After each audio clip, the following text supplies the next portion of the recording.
sleeps. She sleeps up on top. Oh, look at this girl.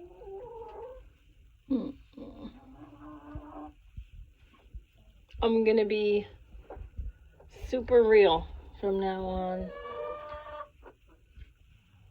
I ordered a chalkboard and it's on its way. Oh. Look at this girl. She's such a good girl. I'm so excited about teaching with a chalkboard.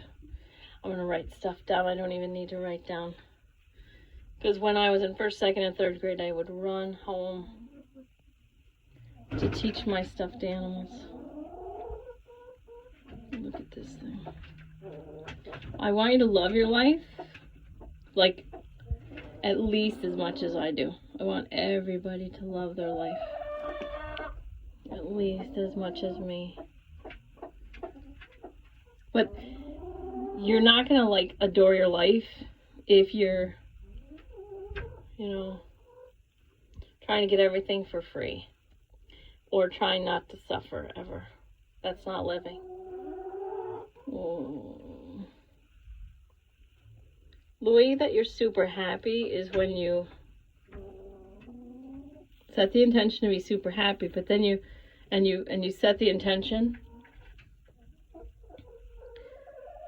to manifest things, and then you take the action steps to get those things for yourself. Because as much as I would love to wave a magic wand and hand over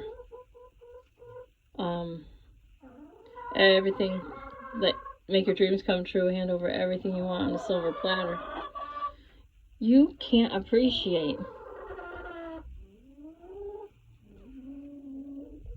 look at this goat.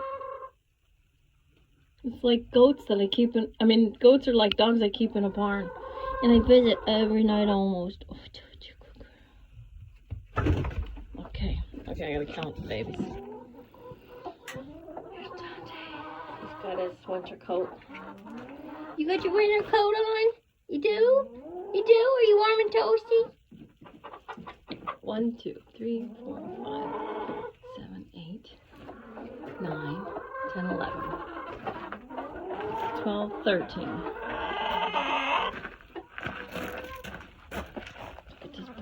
Look at him. Oh, dude, good boy. Hey!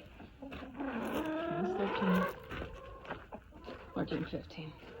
Alright, so I had my Thanksgiving, and then I brought them their Thanksgiving. Look at them. Oh my God. I mean, I know this is not everybody's, like, happiness. I can see my breath. I know this isn't everybody's joy to, like, have the life that I've got, but what's your joy? What's your joy? You got these people trying to make equality of outcome, and the only outcome that everybody can have is crappy. You can't have equality of outcome where everybody's a millionaire. You know, I have a good friend who's very leftist, but she's not actually a typical leftist, because she says, God, you know, I don't want to work as hard as I would have to work to have more than I have. She said, so whoever wants it, good for you, have it, you know. It's nice and warm out. Oh, look at this. Isn't that pretty? So nice. Anyway, I'm going to be calling things more as I see them. Not trying so hard not to trigger people. I'm just going to go kind of faster and say what I think's stupid. What I see as common sense. Oh, look at, see, moon. Alright, because it's all in the interest of love. I feel like I've gotten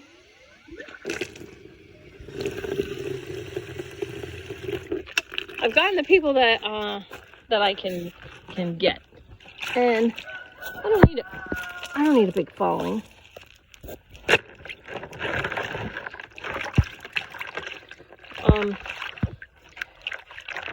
Your whole life, every second, is a choice between victimhood and empowerment. I say it all the time.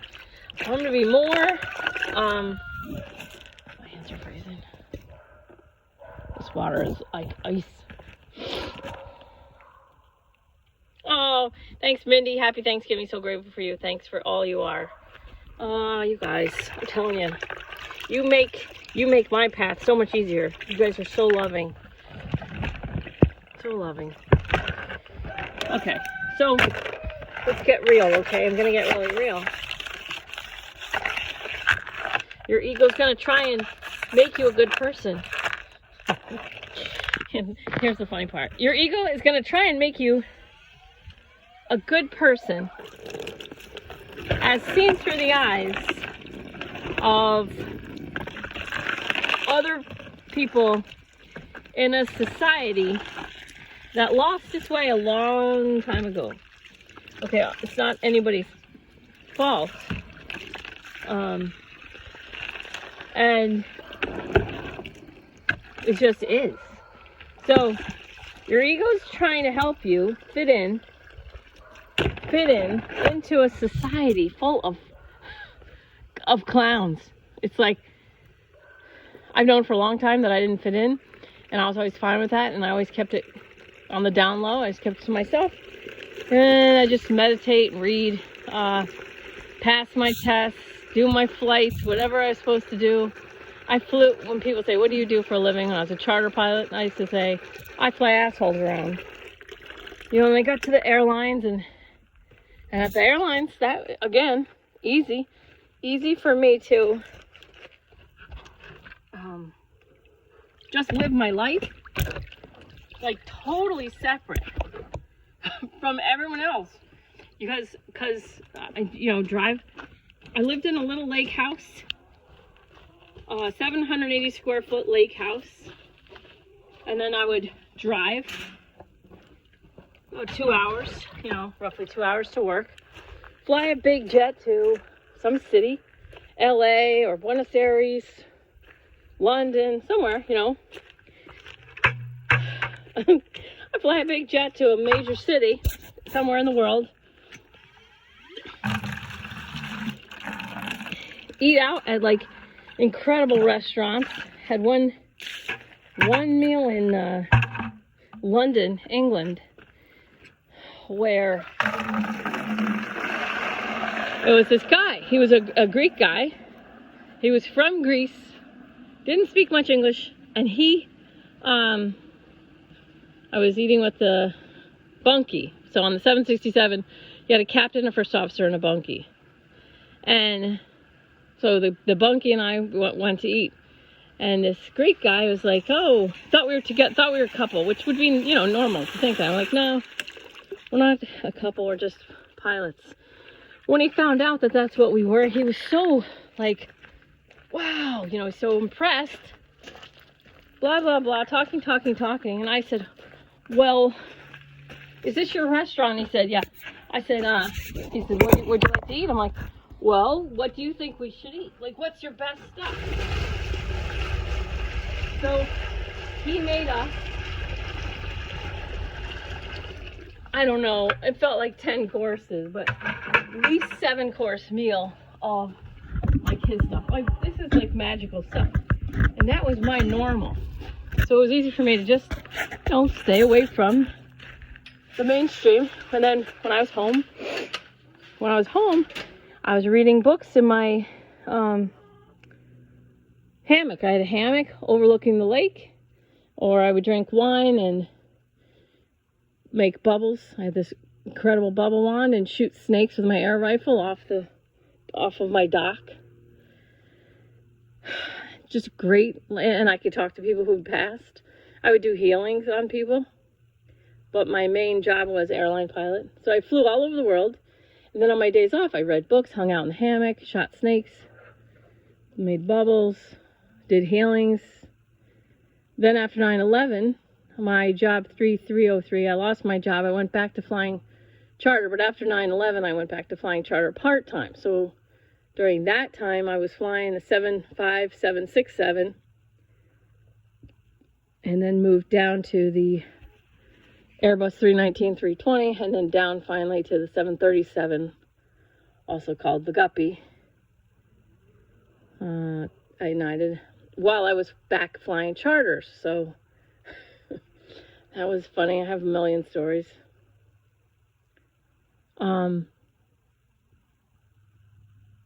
But I always found it really easy to just be on my own, do my own thing.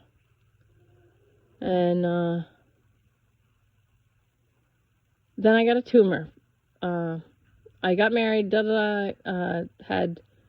I didn't feel like, I just wouldn't talk. I didn't want to, I could tell, I knew if something I was going to say was going to make somebody, whatever, unhappy. So I just kept my mouth shut because I didn't care.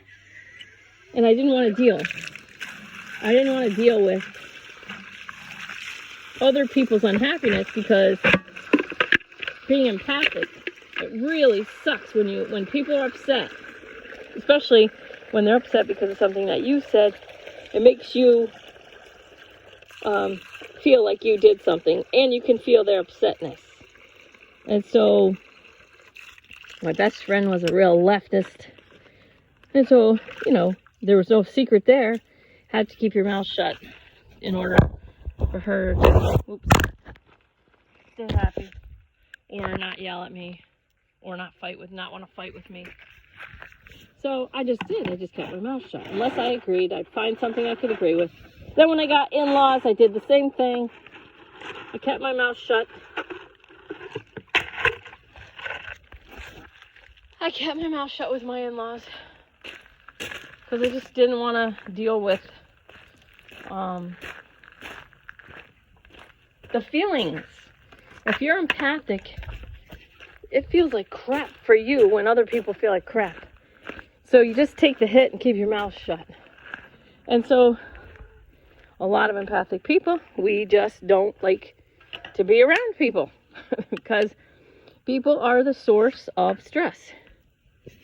Because we feel their stress, we feel their emotions, blah, blah, blah. Okay, now, I healed my tumor off my thyroid. I had a holistic medical practitioner who helped me get off medication. And in order to keep it healed, through prayer and meditation, the answer is you have to speak. You have to speak whenever someone asks. Okay. So I did, and that was on the physical plane. And then that kind of came to a nice halt. Oh, because I was taking these bowls.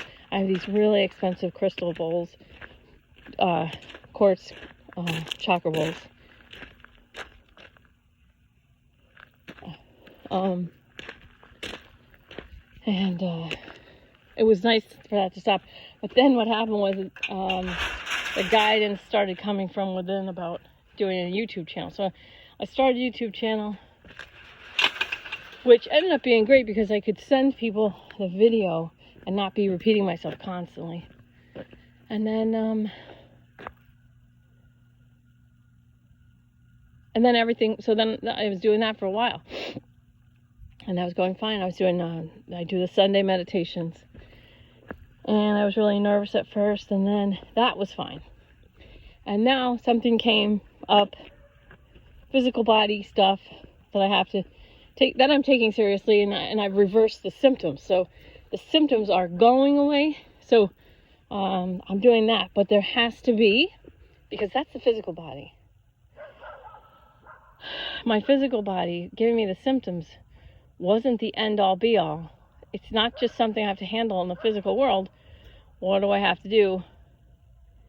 I had to go into what now, like spiritually. Okay, spiritually, what now? Mentally, what now? Emotionally, what now? So I'm going to do a liver cleanse tomorrow, starting tomorrow, because it's Thanksgiving. I'm eating like a jerk right now. Not really. Not really. But I have this gluten-free chocolate cake that I love. It just has butter, eggs, dark chocolate, and a quarter cup of espresso I use, but they say strong coffee. And I love this cake.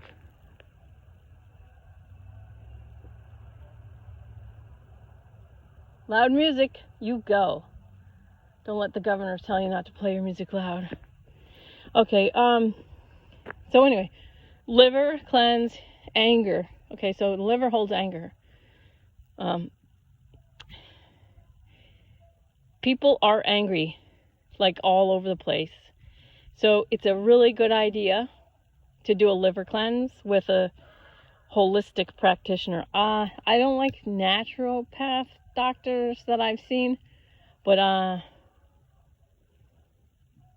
I love, there's a holistic guy that I love, and it's Kasky,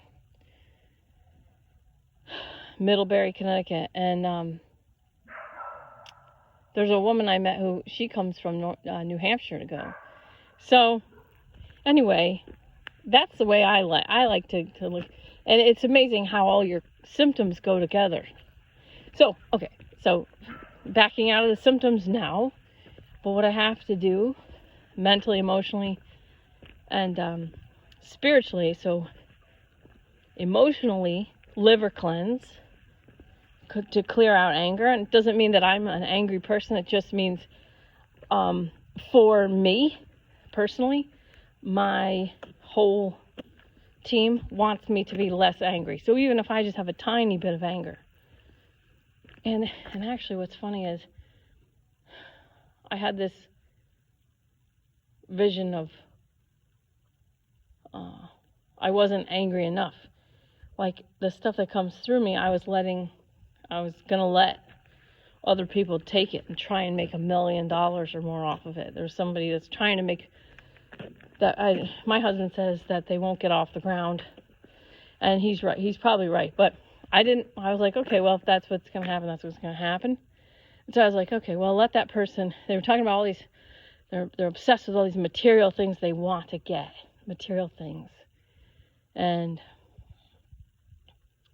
I was like, I was gonna actually help them get to be on a stage, and they blew up at me for reasons that doesn't matter. But this happens in my life. It's like I don't care, and then something will happen, and it gets people out of my life, and then after they're out of my life, I'm like, oh, wow, that's so much better. But they're the ones that take themselves out of my life, so it's like amazing because Thanksgiving, I just am always grateful for the people who've left my life because I'm so happy they're gone. Oh my God. Like they just when they clear out, there's more time for my kids and myself and my family and my animals, my moon, and meditating and all that. So it was funny because I wasn't mad at all, and then I got this feeling when I meditated, like, not that they want me to be pissed, but sort of like mad enough to like do something, do more than I'm doing.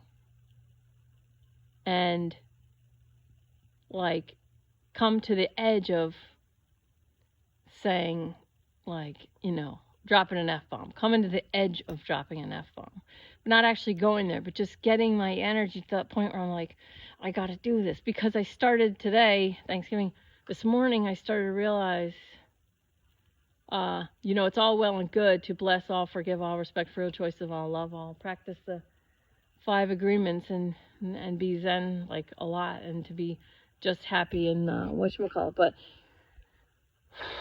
I started becoming clear that if I don't do with the stuff that comes to me, if I don't do more with it than I'm doing, then when I get to my life review, it'll be really frustrating. So I kind of had a glimpse into my life review, like after I die, that I would say, oh my God, that they would say, like, we gave you everything. We gave you everything we wanted you to share with the world, and you did like a quarter of it. And in order to do more than a quarter of it, I'm going to have to get kind of mouthy. I'm going to have to get kind of sassy and feisty, and what my real personality is. And like, I hang out very close quarters with a couple women at a time, and they know me, and they know, like, when I'm swearing, I'm not really swearing, and I'm just like, entertaining myself and they just, they really get me. And, but I do get upset by a lot of the crap that I see. I saw somebody post something about they know someone that died of the thing. And that person who died liked Trump, and Trump didn't wear a mask, and this person didn't wear a mask, and so they know. How do you know? But they know that, if Trump had worn a mask, this person would still be alive. I mean, that is just insanity. I mean, that's stupid. And this is the kind of stuff I'm talking about. I'm going to be calling things out. That's stupid. Sorry, that's stupid. If you believe that masks work and masks keep it from spreading, look up the other side. If you want to know why other people think it doesn't, look up why. Because it's all out there. There's tons of information out there. And for some people, living free is more important than living safe. And for some people, living free and dying with dignity, and you may look at some life that say they died of the thing, and you may say, oh, if you had just worn a mask, you'd still be alive. But that might not be true. You just might be wrong. Okay? There are people who have died from wearing masks. There's a naturopath, actually, who, in Connecticut, who got this massive, massive sickness, almost died. And the only thing they think that it could have been was because they wore a mask. And they got some sort of strep. They got some sort of bacteria from wearing a mask. And, these masks are not these masks may not seem like a big deal to some people, but they seem like a huge big deal to other people. And you have to understand this, and you have to see the big picture. And if you're coming from one side of a spectrum, I'm not going to be the channel for you. You're not going to want to listen to me. And that's perfectly fine with me. I'm not responsible for your triggers. You have to be responsible for your own triggers. And I listen to both sides. But I respect people who say, F the mask. I want to be free. I want to live free. I don't think it's healthy for children to live in this world where, no one can see their mouth. This is effed up. This is not a free country. This is not what a free country does. I respect those people. I respect their free will choices. What else do I want to say? So I might seem more angry than I ever have. That's how it seems to me. I'm feeling like they're saying to me now, like, it's going to go better than I think. So hopefully that's true, but, it's not the end of the world to be angry. Anger just means hold a thicker boundary on that person or situation. So if I'm angry, I'll do my best to let you know that I'm angry or whatever, and show you how I work through anger. But just like Name Crawley Baba says, don't waste the anger. Pull the power out of it. And then let the car drive on, But I guess what I'm saying is, once my chalkboard comes, I'm going to start being the most authentic me that I can be. And I'm scared. I'm scared that people are going to take me the wrong way. I'm scared that people are going to point out my hypocrisy. I'm scared that people are going to leave my group. And but the truth is, I know when I see these other people that I watch all these different people speak, and I see them, and when I feel someone like a Katie Hopkins, when she speaks, she's having such a good time being herself, and that gives me hope. Not that I'm her, I'm going to be my own self, but I think a lot of stuff is really, really stupid. I think that the way people choose to live in the mainstream is hell. I see it as it's hell, and I would never choose that. And I see people flipping things upside down, and I see that we live in this clown world, and the people pushing for equality of outcome over equality of opportunity, or they're getting it wrong, or these people that are so dumb are like given such a platform. and it makes me want to just like go get an Airstream and like live by myself in a, on the beach. And if I tried hard enough, I could probably make my husband do that. I could probably make him do that. Like, I would have to pull out all the stops there. And I don't want to do that, because I want my husband to live his authentic life too. And I really love my children. But I really, really love this country. And this pilgrim stuff, Thanksgiving pilgrim stuff, it makes me cry. My daughter had this project to do, and I just cried. Like, it's like, if people could really travel all over the world and see what it's like and come back, they might have a lot more gratitude. I mean, I know they would have more gratitude. And if people could come with me to the American Soldier Burial Ground in Normandy, France, and listen to me talk for an hour, there's a good chance that at least 50% of those people would stop talking about white privilege after that. But I do understand where people are getting it from. And I mean, I just see people are letting really stupid people plant ideas and nonsense in their heads. And I've always blessed it, and I get it. I totally understand it. But I'm starting to come into this awareness that maybe my understanding and my allowing it, maybe not everybody who is in that room, in that programming, wants to stay there, because these are the most unhappy people that I've ever seen. And I don't want to make fun of the left. I don't want to make fun of the left, but they're very emotional. And people who are highly emotional are very easily accessed and very easily brainwashed into ideas of equality of outcome. And these ideas, this utopian dream future that doesn't exist. They're pushing for it, and they're the useful idiots of the agenda. And it's a dystopian nightmare when you talk about equality of outcome, because the only way that happens, it's hell. It's hell on earth, and there's absolutely no freedom. And we see already, if you want to get tickets from Ticketmaster, you have to get this certain thing. And if you want to fly on this certain airline, you have to get this certain thing. Well, that certain thing is attached to killing a lot of sharks. So any vegans that want to get the big V, you're hypocrites. I mean, there's no way to be a human without being a hypocrite. But any vegans that get the big V, you're all hypocrites. Look up how many sharks get killed. And if they want to give the big V to like everyone in the world, they're going to run out of sharks. And how happy is Mother Earth going to be? It's like heartbreaking. Anyway, that's just one thing. That's just one of the things that I don't want to talk about.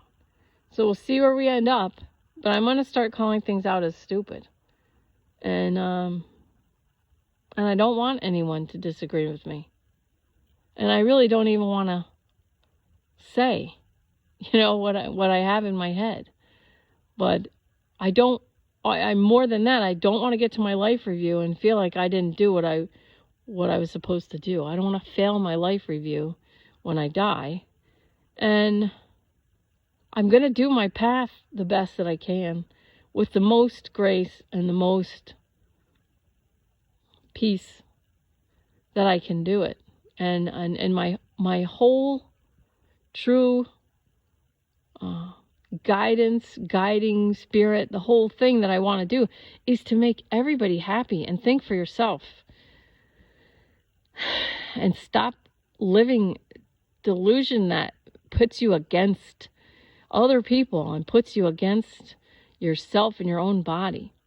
Physical, mental, emotional, spiritual, these 4 planes of existence, you're living on simultaneously every second that you have a meat suit. Physical, mental, emotional, and spiritual. It's like 4 games of chess happening. And wherever your mind goes, energy is going to follow.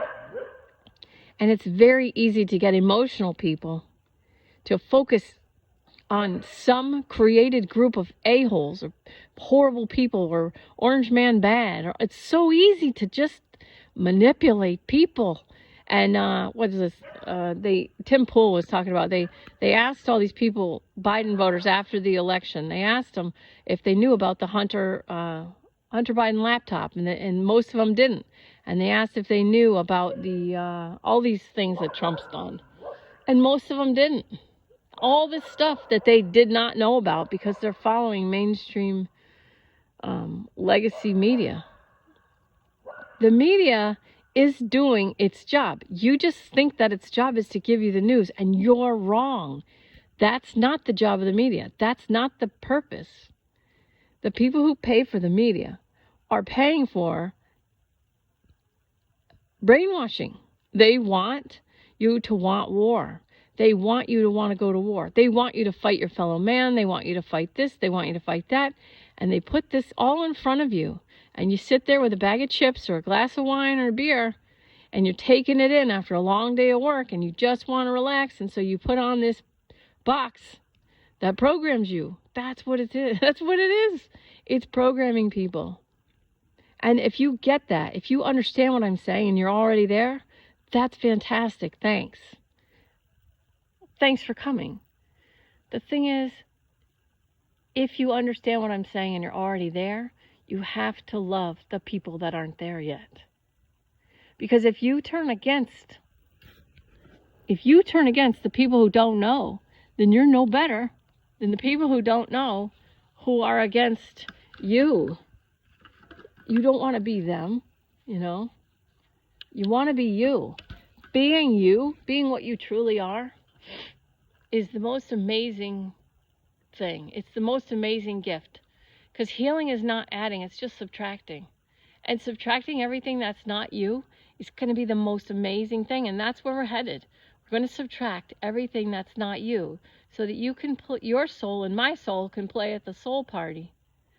Where blessing, respecting, free will choice, forgiving, and loving is so easy. Where the 5 agreements just come naturally. And we enjoy being in the world, not of the world. Okay? I can help with that. I can help get you there. But I'm not about to waste any time, energy, or money on people who don't get it. I only want to work with the Kristens and the Ellens and the Donnas and the Jens and the Lauras and the Tracys and the Dawns that get it. And that's where my time, energy, and money is going. All right? And if I need to be a secret, if I'm in your life and I'm a secret, don't bother me. I don't want to be a secret. I value my time, my energy, and my money. And I love you. And I want to help us all get where we want to get the highest potential vibration. So I can't wait till my chalkboard comes. I love you. Happy Thanksgiving. Love you.